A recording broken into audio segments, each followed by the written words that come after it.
Mais regardez-moi tous ces messages, vous pensez vraiment que j'avais oublié la solution négative? Absolument pas. Donc ici la partie numéro 2 de la vidéo, donc là j'ai bien précisé que je travaille dans R- étoile. On avait travaillé dans la première vidéo dans R+, ok, et maintenant on va travailler dans R-. Pourquoi j'ai coupé en deux? Pour simplifier le travail et que ce soit abordable à tous. Donc maintenant qu'on a compris comment ça fonctionnait, on va travailler dans R-, l'endroit où il y aura vraiment un intérêt à travailler, parce que comme dit, et comme a dit notre cher ami, évidemment, je ne suis pas passé à côté du problème. Alors c'est parti. Comment on peut résoudre x carré est égal à 2 puissance x? Donc là je rappelle que le problème, c'est difficile à chaque fois d'isoler le x, parce que si jamais on le supprime de l'exposant à droite, à gauche il va monter, ou inversement. Écoutez, on va faire comme la dernière fois, on va passer par les premiers pas. Donc c'est parti, premier pas. On va poser évidemment un x qui appartient à R- étoile. Donc je rappelle pourquoi je dis étoile, parce que si jamais je remplace ici par 0, 0 au carré, c'est différent de 1, d'accord? Parce que 2 puissance 0, ça fait 1. Donc le cas où c'est égal à 0, on le supprime. Le cas R+, on l'a déjà travaillé, et maintenant on travaille dans R-.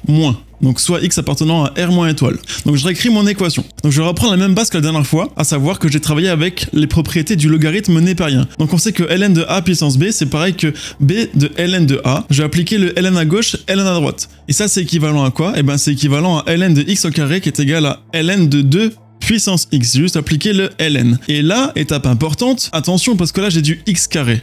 Alors pourquoi j'ai split en deux l'exercice? Parce qu'en fait, à l'étape qui suit, donc l'étape qu'on avait fait la dernière fois, donc on avait juste écrit que c'est égal à 2 ln de x, là c'est 2 ln de moins x, qui est égal à x ln de 2. Alors pourquoi j'ai split en deux? Tout simplement parce que si jamais on travaille dans R, en fait on devrait écrire ici valeur absolue de x. Et en fonction de la valeur de x, ok, là x est négatif, donc c'est pour ça que j'ai split en deux, pour pas passer par l'étape de la valeur absolue.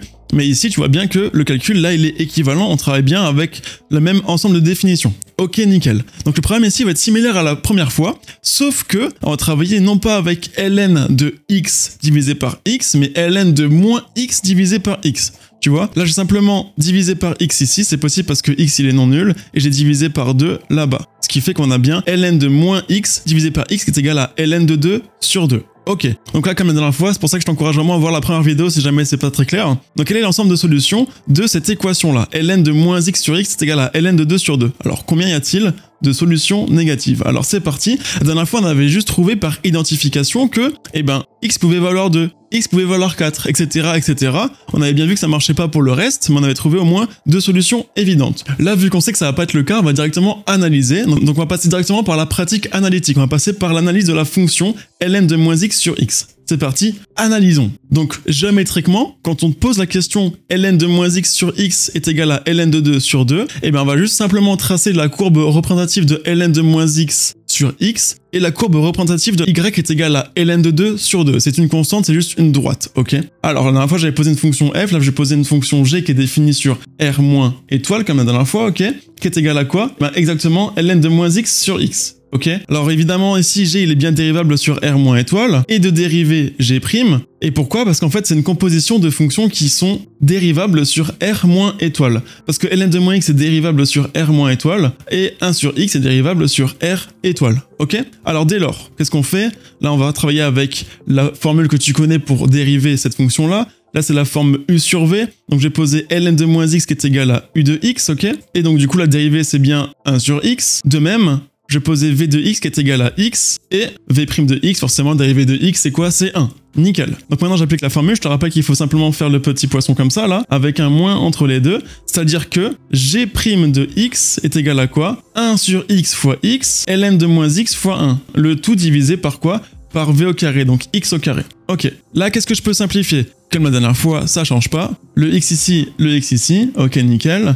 Ça donne juste 1 moins ln de moins x fois 1. Donc le fois 1, je peux aussi le supprimer, il sert à rien. Ok, il me reste quoi? Il me reste simplement 1 moins ln de moins x, divisé par x au carré. Donc finalement, c'est la même dérivée que la dernière fois, mais cette fois-ci évaluée en moins x au lieu de x. Ok, alors c'est parti, tableau de variation et tableau de signes mon gourmand. Tu te rappelles que la courbe de x carré ça ressemble à ça, hop, donc là c'est toujours positif, là c'est égal à 0, et là c'est positif, ok nickel. Par contre, à quel moment s'annule la fonction 1 moins ln de moins x? Alors c'est parti, on va résoudre ça. Donc on résout 1 moins ln de moins x qui est égal à 0.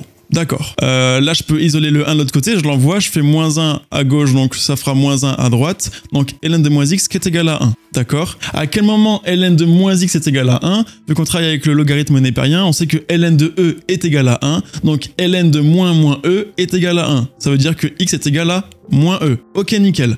Donc là, maintenant, je peux écrire mon tableau de variation. On travaille pour les x qui vont de moins l'infini jusque quoi? Jusque 0, exclu. D'accord. Là, ça ressemble à ça. Et maintenant, je travaille avec la fonction 1 moins ln de moins x. Ça, c'est le numérateur de ma fonction. Ok. Je te rappelle que la fonction ln de x sur r plus étoile, elle est croissante. Ça veut dire que la fonction ln de moins x sur r moins étoile est décroissante. Et donc, la fonction moins ln de moins x, elle est croissante sur moins l'infini, 0 exclu. Donc, c'est pareil pour 1 moins ln de moins x. Et donc, ça veut dire qu'on va être au début dans du négatif. Et donc, ça veut dire qu'au début, on va être dans du négatif. Ensuite, on va intersecter l'axe des abscisses. En quel point? Eh ben en x est égal à moins e. Et après on sera dans du positif. Ok, nickel, ça c'était le plus dur. On a travaillé sur l'aspect le plus dur. Maintenant, le dénominateur c'est quoi? C'est x au carré. Et je te rappelle que x carré est tout le temps positif et juste neutre en 0. Mais ça reste quand même positif. Donc tout le temps positif sur moins l'infini, 0 exclu. Nickel. Maintenant, on n'a plus qu'à travailler avec les signes. Donc maintenant, je travaille avec g' de x, la dérivée de g. Alors, moins divisé par du plus, ça fait quoi? Bah ça fait du moins. Ici, on intersecte en 0, et plus divisé par plus, ça fait quoi? Ça fait du plus. Nickel. Je te rappelle que si jamais la fonction est positive sur un intervalle i, ça veut dire qu'elle est croissante. À l'inverse, elle est négative, ça veut dire qu'elle est décroissante. Donc là, la fonction g maintenant, si jamais ici, on voit bien que c'est négatif, ça veut dire que là, c'est décroissant. Là, on voit bien que c'est positif, c'est-à-dire que c'est croissant. Nickel. Là, on a quoi? On a un minimum qui est atteint. Il est atteint en quoi? En g2 moins e. Ok. Alors, c'est quoi g2 moins e? Alors, c'est parti. On va le noter. Le minimum est donc atteint en g2 moins e. Désolé, il y a un petit coquille ici. C'est moins e. Et bien, c'est simplement ln de moins e divisé par moins e. C'est quoi ln de moins e? C'est ln de e. Et ln de e, c'est quoi? C'est 1. Donc, du coup, c'est moins 1 sur e. Nickel. Donc là, on a trouvé l'image du minimum. Ok.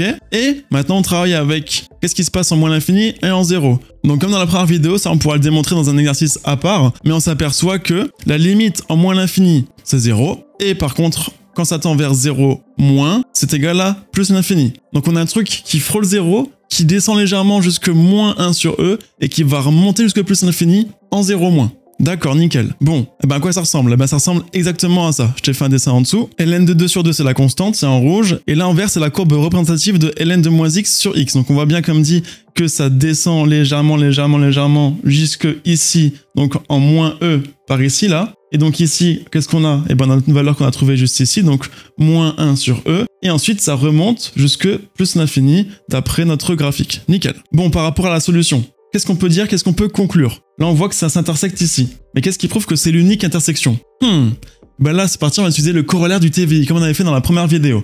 Alors, conclusion. Travaillons par intervalle. Déjà sur moins l'infini, moins e. Donc, de tout là-bas jusque ici. Qu'est-ce qui se passe? Au début, ça frôle le 0 pour descendre, mais à aucun moment, ça va toucher ln de 2 sur 2. Et ben, ça veut dire déjà, puisque ln de 2 sur 2 n'appartient pas aux images, donc à 0 moins 1 sur E2, ça veut simplement dire que ln de moins x sur x, qui est égal à ln de 2, n'admet donc pas de solution dans moins l'infini moins e. J'espère que ça c'est bien clair. Vu que là, ici, comme je t'ai dit, là, on va jamais couper ln de 2 sur 2. Donc ça veut dire que forcément, il n'y a aucune solution à notre problème dans moins l'infini moins e.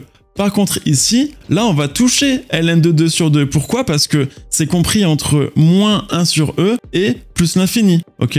Là on voit bien que là on va monter ici et on va toucher une fois en un point. D'accord. Alors on va écrire ça proprement. Cependant, puisque G est continue, on voit bien que G elle est bien continue, elle est strictement monotone, mais seulement sur moins E 0, exclu. Et en plus de ça, ln de 2 sur 2, il appartient bien aux images, donc à moins 1 sur E plus l'infini. Alors d'après le corollaire du théorème des valeurs intermédiaires, qu'est-ce qu'on constate? Eh bien qu'on constate qu'il existe un unique gamma. Pourquoi j'ai écrit gamma? Parce qu'on avait trouvé le alpha et le bêta par rapport à la vidéo numéro 1, qui appartient à quoi? Qui appartient à l'intervalle là, donc moins E 0 exclu. Tel que quoi? Et bien tel que ln de moins gamma divisé par gamma est égal à ln de 2 sur 2. Bon ben c'est nickel, là on vient simplement de prouver que sur R moins étoile, et bien que l'équation ln de moins x sur x est égale à ln de 2 admet une unique solution, sous-entendu que l'équation x au carré est égale à 2x admet une unique et exactement une seule solution dans R moins étoile. La dernière fois ça marchait bien parce qu'on les avait déterminés.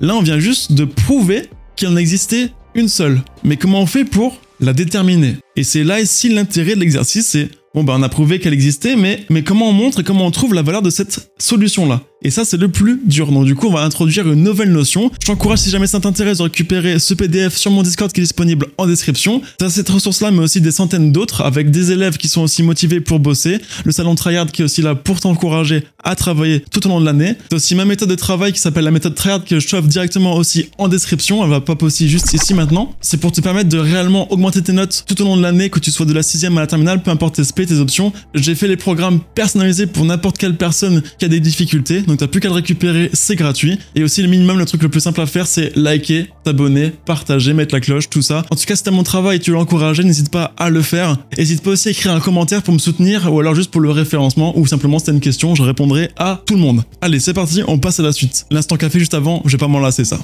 Oh, ça va être un rituel. J'espère que t'as liké. Allez, on passe à la suite, nickel. Je vais t'introduire une nouvelle notion, à savoir la fonction W de Lambert. Mais qu'est-ce qui nous raconte ce trou du cul là? C'est quoi la fonction W de Lambert? Eh ben, commençons simplement. Déjà, on sait que pour résoudre E puissance X est égal à A. Comment on fait? Comment on a su faire depuis le lycée? Eh ben, on sait que pour n'importe quel A positif, on peut appliquer quoi? Le logarithme népérien. D'accord. Donc par exemple, si jamais j'ai E de X qui est égal à A, je peux appliquer le ln de part et d'autre, donc c'est ln de E de X qui est égal à ln de A, et on sait que le ln c'est la fonction réciproque de l'exponentielle, ça veut dire que il s'autonique, et en gros, lui là, il peut descendre, donc on peut faire descendre un exposant grâce au ln de E quelque chose. Nickel, donc ça veut dire que X est égal à ln de A. Parfait. Mais ici le problème c'est que, on va voir des fonctions du type là. Comment on fait pour résoudre X, E de X est égal à A? Est-ce qu'il existe une fonction qui va faire descendre l'exposant X ici, sachant qu'on a du XE devant? Et bien là, en fait, on va appliquer une fonction aussi qui est logarithmique. C'est une fonction qu'on appelle la fonction W de Lambert,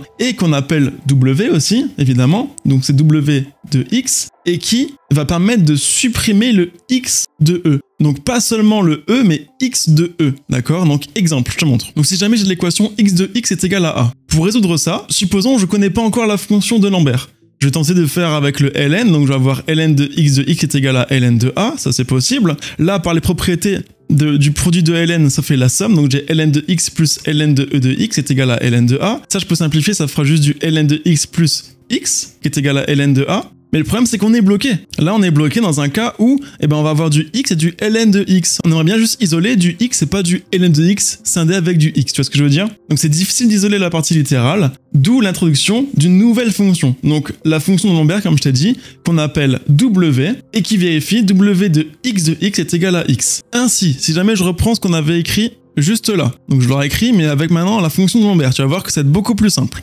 Donc, x de x est égal à a. Là, je vais appliquer la fonction de Lambert. Ça veut dire que w de x est égal à w de a. Évidemment, c'est comme le logarithme, on l'applique à gauche et à droite. Et regarde, vu que la fonction de Lambert, elle me nique le x fois e, et ben, ça veut dire que je récupère seulement l'exposant. Donc là, je peux faire descendre l'exposant. J'ai donc x qui est égal à quoi? W de a. Donc là, j'avais des solutions qui dépendaient de ln de a. Là, je vais avoir des solutions qui vont dépendre de w de a. Comment on faisait à l'ancienne époque pour trouver des valeurs telles que ln de 5, ln de 5000. Regarde, je vais te montrer. Bouge pas. Tu bouges pas, hein? Pas bouger.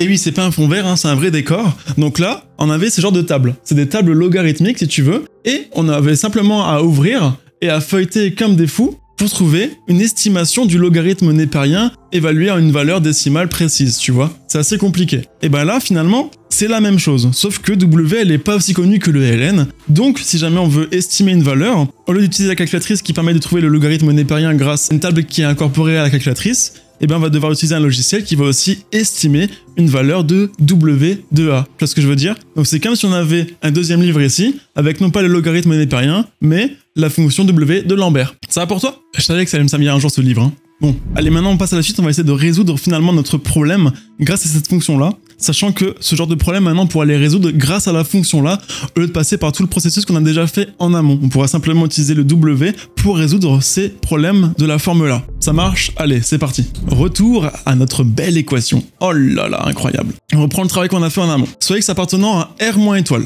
Nickel. On va dire que x carré est égal à 2x, ça change pas. Là, on rapplique le ln de x carré est égal à ln de 2 puissance x. Vu qu'on sait que x appartient à R moins étoile, je peux donc dire que c'est pareil que 2 ln de moins x est égal à x de ln de 2. Là, comme dit en amont, je vais ramener le x ici en le divisant parce que x il est non nul et je vais diviser par 2 de l'autre côté. J'ai donc ln de moins x sur x qui est égal à ln de 2 sur 2. Nickel. Maintenant, le but du jeu, c'est faire apparaître un truc de la forme x e de x, d'accord? Pour simplement sortir ça grâce à la fonction de Lambert.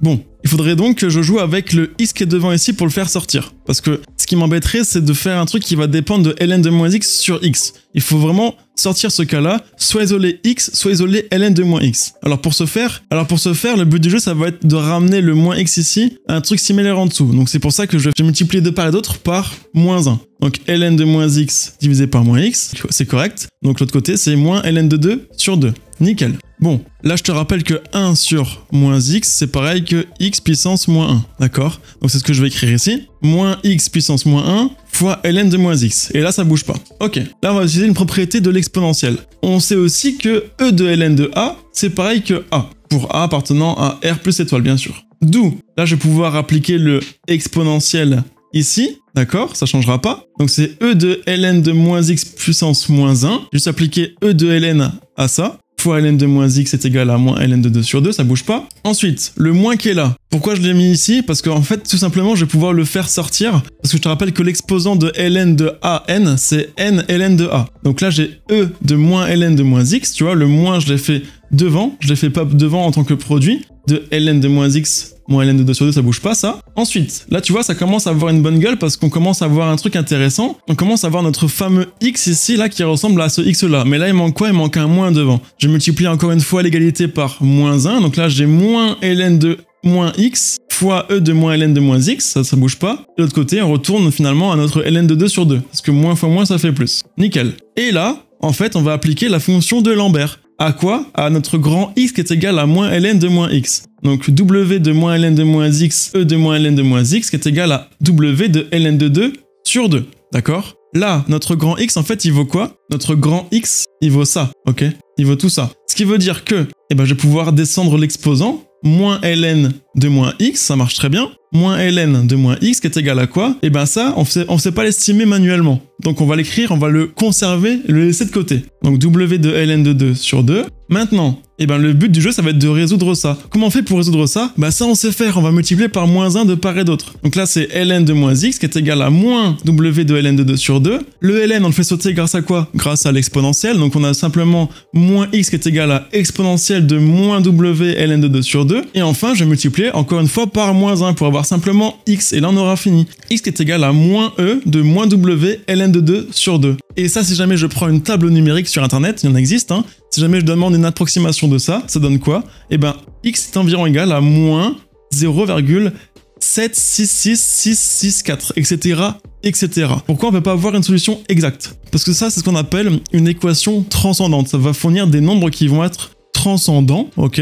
Donc certains seront finis, mais pas tous. Dans l'occurrence, on sait que 2 et 4 étaient bien finis. Par contre, cette valeur-là, elle ne l'est pas. Donc c'est bien un nombre qui est transcendant ici. Et si on veut voir à quoi ça ressemble sur le graphique, regarde, je l'ai écrit ici, je l'ai mis de côté. La valeur qui est ici, tu vois, en fait, on la retrouve exactement là. C'est environ égal à moins 0,76. D'accord? Donc l'unique solution dans R- étoile, c'est bien ce X-là. Donc pour conclure notre exercice dans R entier, conclusion. On vient donc de trouver et de déterminer notre fameux gamma. On avait dit qu'il était unique, on ne savait pas ce que c'était, mais grâce à cette fonction de Lambert, maintenant, on sait ce que c'est. Et il s'agit exactement du nombre transcendant gamma est égal à moins e de moins w de ln de 2 sur 2. Ok, ça veut dire quoi? Ça veut dire que sur R- étoile, comme j'ai dit, x au carré est égal à 2x, ça donne exactement une solution, à savoir celle-ci. Ok. On avait vu aussi sur R entier qu'elle admettait combien de solutions? 3. Donc on retrouve évidemment notre solution négative, à savoir celle-ci. On avait aussi x est égal à 2 et x est égal à 4. Et maintenant sur le graphique, ça ressemble à quoi? Maintenant si je représente graphiquement x au carré et 2 puissance x, ça ressemble à quoi? Ça ressemble exactement à ça. Donc on voit bien notre gamma ici, là, avec la valeur là. On a bien notre alpha ici avec la valeur 2 et notre bêta ici avec la valeur 4. On a bien trouvé les 3 solutions dans R grâce à ça. Et donc évidemment, on pourra résoudre maintenant grâce à la fonction de Lambert, même pour les cas qui sont ici, d'accord? On pourra les trouver grâce à la fonction de Lambert. Si jamais tu veux que je t'en parle davantage, sache que la fonction de Lambert, en fait, il n'y en a pas qu'une, parce qu'elle est un peu particulière, c'est ce qu'on appelle une fonction multi-évaluée. Pourquoi? Parce que c'est une fonction qui n'est pas vraiment une fonction comme tu l'entends. elle ressemble à un truc comme ça dans R, tu vois. Ça veut dire qu'il y a des moments où il y a deux solutions. Et c'est exactement dans les cas là. Ok, donc il y a W de 0, c'est la branche principale, et W de -1, c'est la branche secondaire. Dans R. Mais la question qu'on se pose, parce que beaucoup m'ont dit « Eh, t'as oublié la solution négative, t'as oublié ci, t'as oublié ça. » Mais moi, je vous pose une question davantage, parce qu'évidemment que je savais qu'il y a une solution négative. Comme dit, je préparais la vidéo numéro 2, je voulais pas que ça fasse une vidéo de 30 minutes. Et ben, la question que je te pose, moi, à ton tour, c'est « Et dans C ?» Il y a combien de solutions de ce problème-là dans C? Ok? Je laisse réfléchir à ça, j'espère que j'ai été clair. Si jamais tu veux que je rebosse avec des fonctions de Lambert comme ça là, y a pas de souci, je pourrais faire d'autres vidéos, écris ça en commentaire. Si t'as aussi des propositions à me faire, écris ça en commentaire. En tout cas, comme dit, récupère tout ça sur mon Discord disponible en description, la méthode Tryhard aussi disponible en description et en note comme dit tout à l'heure. Pour me soutenir, tu sais quoi faire, tu peux liker, t'abonner, partager, mettre la cloche, écrire des commentaires, je réponds à tout le monde. Maintenant, si tu veux regarder d'autres vidéos, elles pop juste ici, t'en as d'autres. Les playlists et les vidéos qui viennent de sortir, ainsi que le bouton pour t'abonner, t'as plus qu'à te régaler. En tout cas, courage, j'espère que ça t'a plu, honnêtement. Allez, à la prochaine. Ciao!